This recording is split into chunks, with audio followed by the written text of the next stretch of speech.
Queridos irmãos, tenho o prazer de conhecê-los pessoalmente agora, porque na verdade tenho que dizer que de algum modo já os conhecia.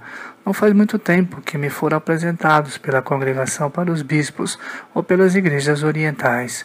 Vocês são os frutos do trabalho árduo e da oração incansável da igreja, que quando tem que escolher seus pastores, atualiza toda aquela noite na montanha em que passou o Senhor na presença de seu Pai, antes de chamar aqueles que queria que ficasse com ele e para os enviar para o mundo.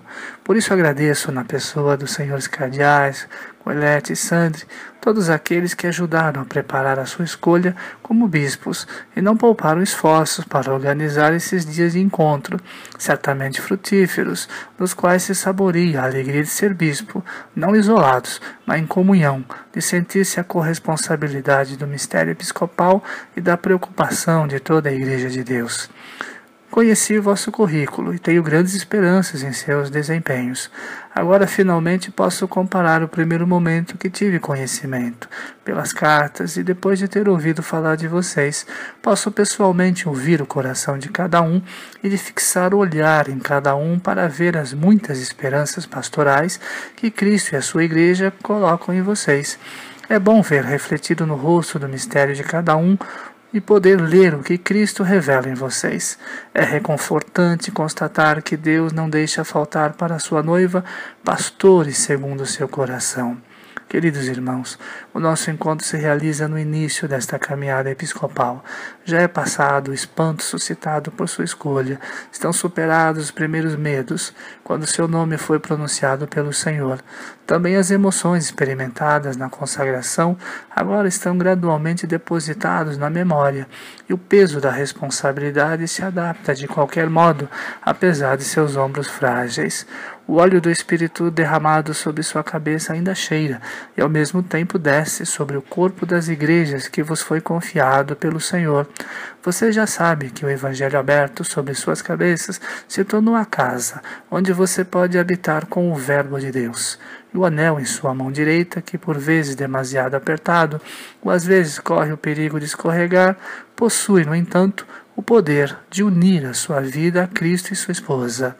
Nesse primeiro encontro, peço principalmente que nunca se esqueçam do mistério no qual foram investidos, de não desanimar diante dos desígnios de Deus e nem ter medo de caminhar em consciência de sua presença e na presença da Igreja, que é antes de tudo a Igreja de Cristo. Em algum lugar dentro de si mesmo, mantenham este dom recebido, evitando o desgaste, impedindo que ele seja esvaziado. Agora deixe-me falar com simplicidade sobre algumas questões que são importantes para mim. Sinto-me na obrigação de lembrar, pastores da Igreja, o vínculo inseparável entre a presença estável do bispo e do crescimento do rebanho. Toda autêntica reforma da Igreja de Cristo começa com a presença, a de Cristo que nunca falha, mas também a do pastor que governa em nome de Cristo. E isso não é apenas uma recomendação piedosa. Quando falta o pastor ou não pode ser encontrado, estão em jogo o cuidado pastoral e a salvação das almas. Na verdade, nós pastores, os pastores que Cristo dá à Igreja, Ele mesmo revela que ama a sua noiva e dá a sua vida por ela. O amor faz semelhante àqueles com quem compartilha, de modo que tudo que é belo na Igreja vem de Cristo. Mas também é verdade que a humanidade glorificada pelo Esposo não despreza nossos trabalhos. Dizem que após anos de intensa comunhão de vida e fidelidade, também nos casais humanos os traços de fisionomia dos esposos se comunicam gradualmente um com o outro e ambos acabam se tornando semelhantes. Vocês estão ligados por um anel de fidelidade à Igreja, que lhe foi confiada ou que foram chamados a servir. O amor para a esposa de Cristo gradualmente permite imprimir traços de vocês em seu rosto e ao mesmo tempo faz com que vocês tenham características de sua fisionomia. Portanto, serve a intimidade, a assiduidade, a perseverança e a paciência. Não servem bispos felizes na superfície. Se deve cavar fundo para rastrear o que o Espírito continua a inspirar a sua esposa. Não sejam bispos com data de vencimento, que têm necessidade de mudar sempre de endereço, como medicamentos que perdem a capacidade de curar, ou como aqueles alimentos que são jogados fora porque se tornaram inúteis. É importante para não bloquear o poder da regeneração que flui a partir do íntimo do dom que receberam e que os defenda da tentação de ir e vir sem uma meta, porque nenhum vento é favorável para quem não sabe para onde vai. E nós aprendemos para onde estamos indo. Sempre vamos em direção a Jesus. Nós estamos procurando conhecer onde Ele vive, porque não esvazia nunca a sua resposta aos primeiros discípulos: vinde e vede.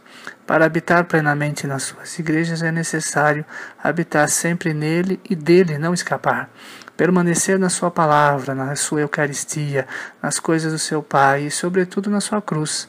Não ficar só de passagem, mas permanecer por muito tempo, como restos inextinguíveis que mantêm a lâmpada do tabernáculo acesa, de suas majestosas catedrais e capelas humildes, e por isso em seus olhos o rebanho não deixe de encontrar a chama do ressuscitado. Portanto, não há bispo dispersos ou pessimistas que se apoia somente em si mesmo, ou se rendem à escuridão do mundo, ou resignado com a derrota aparente do bem.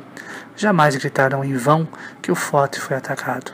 Sua vocação não é ser guardiões de uma massa falida, mas guardiões da alegria do Evangelho, e portanto não podem ser privados da única riqueza que realmente temos que doar e que o mundo não pode dar a si mesmo, a alegria do amor de Deus. Peço a vocês que tenham também, e que também não se deixem iludir pela tentação de mudar de povo. Amem o povo que Deus lhe deu, também quando eles tiverem cometido grandes pecados, sem jamais se cansar de subir até o Senhor para obter o perdão e um novo início, mesmo à custa de ver eliminado muitas de suas falsas imagens do rosto divino ou fantasias que alimentaram sobre o modo de suscitar a sua comunhão com Deus. Aprendam o poder humilde, mas irresistível da substituição vicária, que é a única raiz da redenção. Mesmo a missão que se tornou tão urgente que nasce daquele ver onde o Senhor habita e ficar com Ele, somente aqueles que se encontram e permanecem em casa têm autoridade para levar o mundo a Cristo. Penso em tantas pessoas que precisamos levar até Ele. Aos vossos sacerdotes, em primeiro lugar. Há muitos que não estão mais procurando onde Ele habita, ora vivendo como se não fossem mais padres, ou se iludindo de não ter mais necessidade de padres. Exorto-vos a cultivar em vós, para os padres e pastores, um tempo interior em que possam encontrar espaço para os seus sacerdotes e recebê-los, acolhê-los, ouvi-los e orientá-los. Gostaria que vocês fossem bispos acessíveis, não pela quantidade do meio de comunicação dos quais dispõem, mas pelo espaço interior que oferecem para acolher as pessoas e suas concretas necessidades, dando a elas a totalidade do ensinamento da Igreja, e não um catálogo de arrependimentos. O acolhimento seja igual para todos, sem discriminação, oferecendo a firmeza da autoridade que faz crescer e a doçura da paternidade que gera.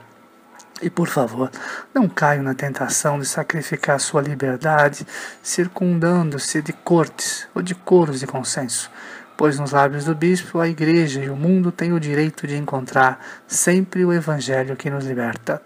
Depois ao povo que vos foi confiado. Quando no momento da sua consagração o nome de sua igreja foi proclamada, reverberou os rostos daqueles que Deus estava dando. Este povo precisa da sua paciência para curá-lo, fazê-lo crescer. Eu sei como ele se tornou deserto em nosso tempo. É necessário então imitar a paciência de Moisés, para conduzir o seu povo, sem medo de morrer como exilados, mas consumir a sua energia até o fim, não para vocês, mas para entrarem no reino de Deus. Nada é mais importante do que levar as pessoas a Deus. Eu recomendo especialmente os jovens e os idosos. O primeiro porque eles são as nossas asas, e este último porque eles são as nossas raízes. Asas e raízes, sem o qual não sabemos o que somos e nem para onde vamos. No final desse nosso encontro, permitam que o sucessor de Pedro olhe profundamente do alto do mistério que nos une de forma irrevogável. Hoje, ao ver suas diversas fisionomias, refletindo as riquezas inesgotáveis da Igreja espalhada por toda a terra, o bispo de Roma abraça na sua totalidade. Não há necessidade de lembrar as situações inusitadas e dramáticas de nossos dias, como eu queria, portanto, que ressoe através de vocês, em cada igreja, uma mensagem de encorajamento. Voltando para suas casas, onde quer que estejam, por favor, levem as saudações e afeto do Papa e confirme às pessoas que ele está sempre em oração e eles estão no seu coração. Em verdade, eu vejo vocês como sentinelas, capazes de despertar as suas igrejas, levantando-se antes de amanhecer ou no meio da noite para despertar a vossa fé, a esperança e a caridade, sem deixar sonolento conformar com o lamento nostálgico de um passado fecundo, mas que ficou para trás. Procure ainda em suas fontes, com a coragem de remover as escamas que cobriam a beleza e o vigor dos seus antepassados, peregrinos e os missionários que construíram igrejas e criaram a civilização. Veja em vocês homens capazes de crescer e amadurecer os campos de Deus, dos quais os jovens em formação, com as mãos estendidas e dispostas diariamente, esperando os dons generosos. Vejo em vocês pastores, capazes de restaurar a unidade, de tecer as redes, para consertar, para superar a fragmentação. Dialoguem com respeito com as grandes tradições em que estão imersos, sem medo de se perder, e não há necessidade de defender as suas fronteiras, pois a identidade da Igreja é definida pelo amor de Cristo, que não conhece fronteiras, enquanto guarda zelosamente a paixão pela verdade. Não desperdice energia para neutralizar ou confrontar, mas sim para construir e amar. Assim, sentinelas, homens capazes de cuidar dos campos de Deus, pastores que caminham à frente, em meio e atrás do rebanho, os acolhendo, abraçando, desejando fecundidade, paciência, humildade e muita oração. Obrigado.